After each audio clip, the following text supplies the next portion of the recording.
ओम शांति। गिरजा में ईसा बसे, मस्जिद में रहमान, माँ के पैरों तले मेरे हर आंगन भगवान। नमस्कार, मैं राजेश गुप्ता।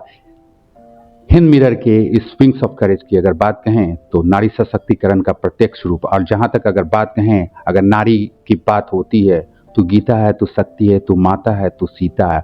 और उस सशक्तिकरण की अगर बात कहें तो उनका प्रत्यक्ष उदाहरण यहाँ देख रहे हैं बीके उषा दीदी जी।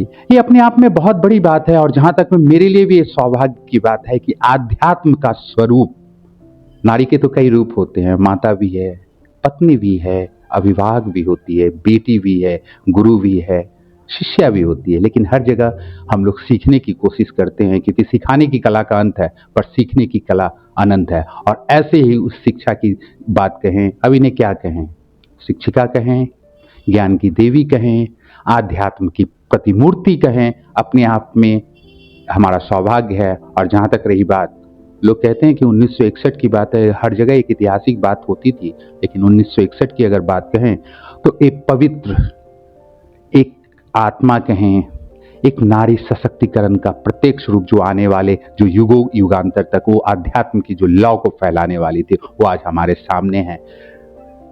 सबसे पहले दीदी आपका बहुत बहुत धन्यवाद। Om Shanti, thank you. अच्छा, एक बात कहते हैं, अगर आज के युग में बात कहें तो ब्रह्मा कुमारी की बात होती है, तो उसकी उस आध्यात्म की अलग को जो आप जगा रही हैं वो है क्या?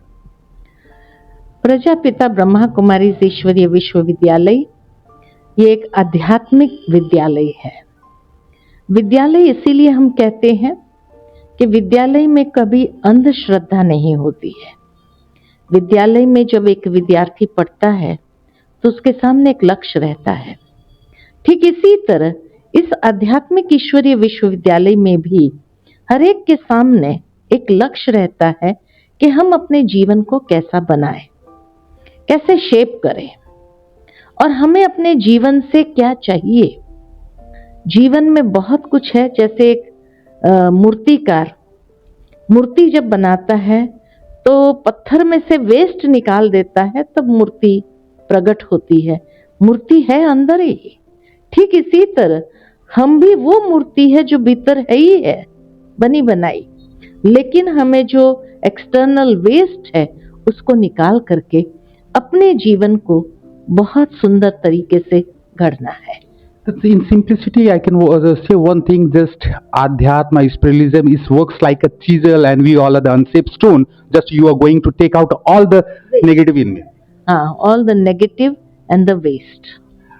दीदी, एक बात आती है कि जहाँ तक अगर बात कहें तो आपका जन्म अफ्रीका में हुआ, और अगर बात कहें तो 1892 में अगर बात कहें, हिंदुस्तान से मोहनदास करमचंद गांधी गए, और वहां से जब यहाँ पे आए तो महात्मा बन चुके थे। लेकिन आप उधर से जो आई और वहां पे आने के बाद इस आध्यात्म के साथ एक जुड़ाव होता है, तो जो कह सकते हैं कि वो परिवेश भी होना चाहिए। तो इस आध्यात्म के बारे में आपका जुड़ाव कैसे हुआ? जैसे हमारे सभी युवा उसको, आपको एक अपना मानक लेके चलते हैं, एक प्रतिमूर्ति लेके चलते हैं।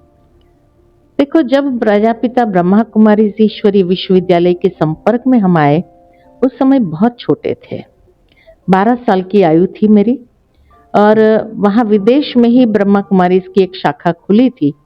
तो उस समय माता पिता जाते थे तो उनके साथ साथ हम जाने लगे।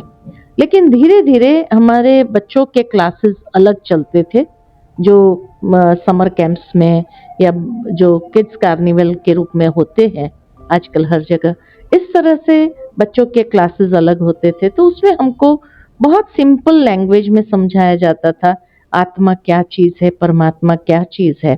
और उस फाउंडेशन को, जैसे मैं यही कहूँगी कि वो एज एक ऐसी थी जहाँ से मनुष्य धीरे धीरे डेविएट होना शुरू होता है। जैसे ही टीन्स में आता है तो डेविएट होना शुरू होता है, लेकिन उस डेविएशन से पहले मुझे ये आध्यात्मिकता का संसर्ग हो गया, और इसलिए शायद मेरे जीवन में वो भटकाव जो आने की संभावना थी वो समाप्त हो गई, और मेरा माइंड फोकस हो गया। और उस मेडिटेशन के माध्यम से कंसंट्रेशन को विकसित करके अपने जीवन के अंदर जो मुझे करना चाहिए था वो मैंने जैसे हासिल क्योंकि उस समय पढ़ाई में एकाग्रता की बहुत ज़रूरत होती है। तो मेडिटेशन के माध्यम से हमारे जीवन में वो एकाग्रता आई और उस एकाग्रता के कारण ही पढ़ाई में बहुत अच्छे मार्क्स हमें मिलने लगे। आपकी अगर बात है तो आपके कथनों अनुसार अगर बात कहें, जब आप युवा थी तो उस समय हिप्पी कल्चर भी चल रहा था, और उस कल्चर से भी दूर होते हुए तो उस समय की देखो जो युवा थे तो अभिभावक के रूप में किस तरह से आपको सपोर्ट मिला? Yes, she is the right path. क्योंकि आमतौर पे देखते हैं कि अगर बच्चे, मैं अपनी बात करता हूँ या मेरे बेटे भी हैं या किसी तरह से हमारे दर्शक भी, अगर बच्चे उस आध्यात्म की ओर जा रहे हैं ना, तो क्या बात है, मोह माया छोड़ रहा है, कहीं साधु संत न बन जाए। तो ये साधु संत और आध्यात्म की दो जो हमें लोगों में जो संदर्भ में जो हम लोग ये देख रहे हैं differentiate, how you going to differentiate? ऐसा है कि उस समय है था ऐसे कि हमारे जो रिश्तेदार थे वो कहने लगे ये कोई उम्र नहीं है तुम्हारी इसमें जुड़ने की, तुम बड़ी हो जाओ, समझदार बन जाओ, फिर उसमें जुड़ना। हम कहाँ मना करते हैं। तो मैंने कोई पढ़ाई नहीं छोड़ी, मैंने कोई अपना घर नहीं छोड़ा, या उस यंग एज में भी मुझे आध्यात्मिक पाथ अच्छा लगा, तो मैं स्कूल भी जाती रही और मेडिटेशन भी करती रही, दोनों करती रही। लेकिन जब मुझे राह चुनने का आया कि मुझे अभी गृहस्थ जीवन में जाना है या मुझे अपने जीवन को कुछ बनाना है, तो ये समय जब आया तो मैं यही कहूँगी कि मैं इतनी भाग्यशाली थी कि मेरे पेरेंट्स का मुझे सपोर्ट मिला, हर रीति से सपोर्ट दिया। और इसीलिए चाहे दुनिया में कई लोगों ने, मैं एक क्रिश्चियन स्कूल में पढ़ती थी, वहाँ मदर थी हमारी प्रिंसिपल के रूप में, वो मदर ने भी जब मुझे पूछा कि अभी तुम अपने जीवन का फैसला क्या कर रही हो, कहाँ क्या करना चाहती हो आगे, मैंने कहा कि मैं ब्रह्मा कुमारी को जुड़ना चाहती हूँ, अपनी लाइफ को समर्पित करना चाहती हूँ। तो उस समय मदर ने भी मेरे को कहा वेरी रॉन्ग डिसीजन, और यही कहा कि इससे तो तुम ऐसा करो, तुम नन बन जाओ और हम तेरे को पढ़ाएंगे भी और तुम मानवता की सेवा भी करो। इस तरह से कई लोगों ने मुझे जैसे रोकने का प्रयास किया, लेकिन थैंक्स टू माय पेरेंट्स के उन्होंने उस समय मुझे सपोर्ट किया। तुम्हारी लाइफ है, तुम जैसा बनाना चाहो, हाँ कोई गलत कदम ना लो ये हम जरूर चाहेंगे, लेकिन तुम जैसा बनाना चाहो वैसा हम तेरे को सपोर्ट करेंगे। अच्छा दीदी, एक बात आती है, अक्सर अगर सपोर्ट की बात आती है तो हम लोग कहते हैं कि पति पत्नी की बात होती है, स्त्री पुरुष की बात होती है, ये तो एक दूसरे के पूरक होते हैं। मैं एक पुरुष होने के नाते बोलता हूँ, I am not feeling ashamed, we are jealous if lady is moving forward. In fact, my sister is also, if she is moving forward, I am feeling jealous. In fact, my colleague and तो उस fact में तो family की अगर बात कहें तो jealousy तो जाहिर सी बात है नहीं है, लेकिन आध्यात्म से आप जुड़िए तो जेलेसी तो कोसों दूर था। नेचुरल है कि मेरे जेलस होने के लिए कोई, इनफैक्ट मेरी छोटी बहन ने मुझसे ही प्रेरणा प्राप्त करके उसने कहा मैं भी अपना जीवन ऐसा ही बनाना चाहती हूँ। वो आज अमेरिका में है, लेकिन बहुत बिजनेस करती है, लेकिन वो कुमारी है।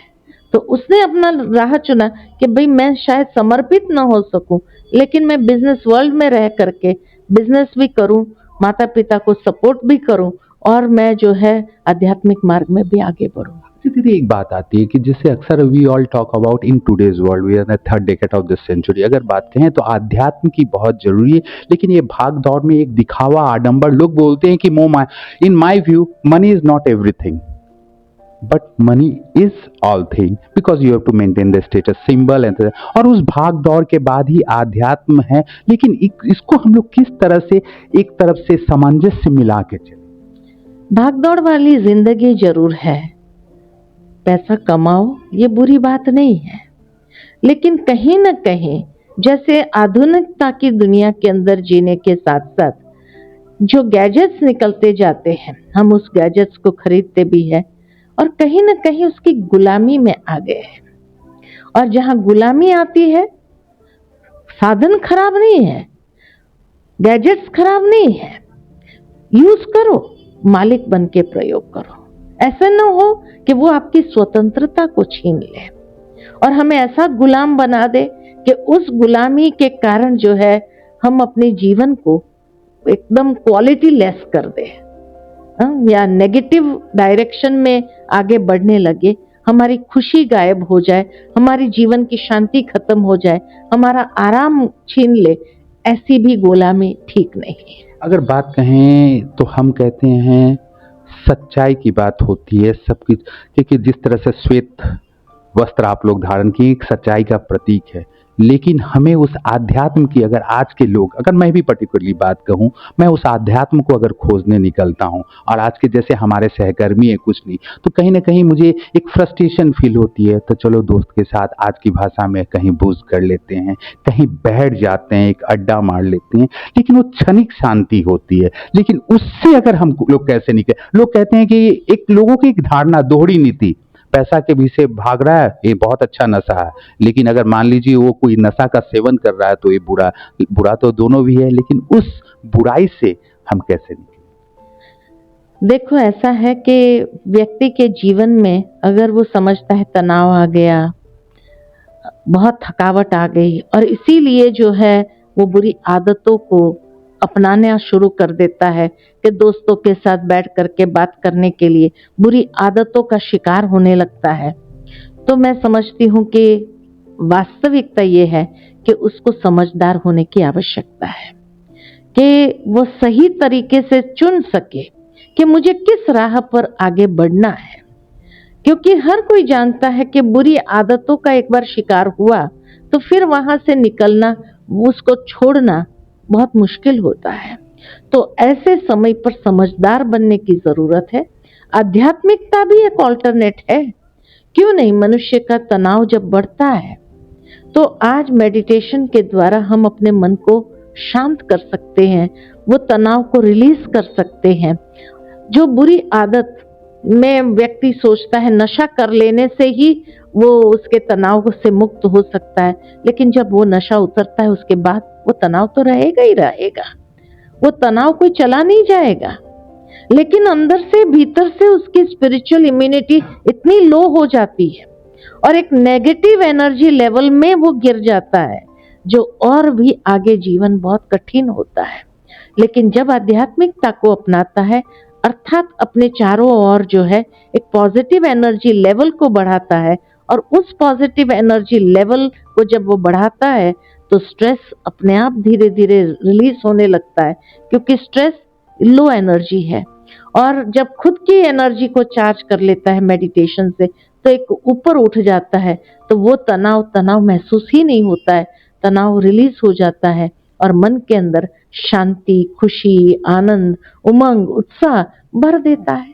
चलते चलते और दो सवाल, क्योंकि आखिरी ज़्यादा समय न लेंगे आपका, लेकिन एक बात आती है, हम लोग 21वीं, आपने 20वीं शताब्दी का आखिरी 2-3 दशक भी देखा और 21वीं शताब्दी की इस दशक को देख रहे हैं। उस समय की बात कहें और आज की अगर बात कहें तो हर चीज़ जगह, हर जगह नेगेटिव है, पॉजिटिव है।